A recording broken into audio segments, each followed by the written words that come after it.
Para sa salitang dila. Nakagat ko ang dila ko habang kumakain kanina. Gusto kong dilaan ang ice cream mo.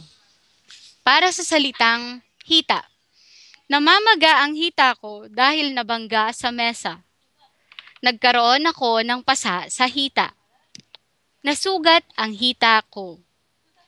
Para sa salitang ilong. Malapad ang ilong ko.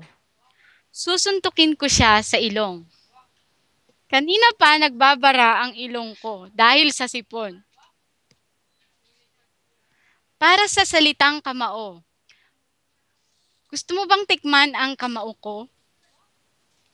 Para sa salitang kamay. Higpitan mo ang hawak sa kamay ng anak mo. Mahaba ang kamay mo. Para sa salitang kilay. Kinakapalan niya ang kilay niya. Para sa salitang likod.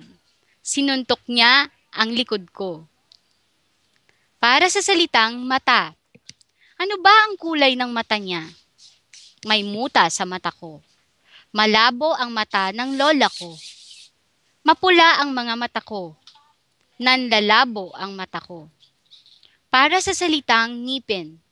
Natanggal ang ngipin ko. Masakit ang ngipin ko kagabi. Para sa salitang titi. Mahaba at mataba daw ang titi ni Ken.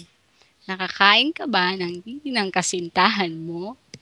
Para sa salitang kilikili. Inaahit niya ang buhok sa kilikili niya.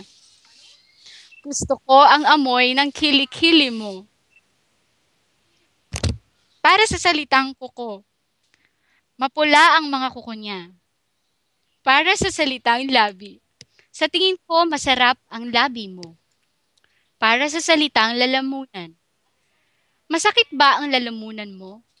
Pinapalunok niya ang saging sa kapatid niya para matanggal ang tinik sa lalamunan niya. Sumasakit ang lalamunan ko dahil kumanta ako kagabi. Para sa salitang lieg. Tatalian mo ba ang lieg ng kalabaw na iyan? Pwede ba kitang mahalikan sa liig mo?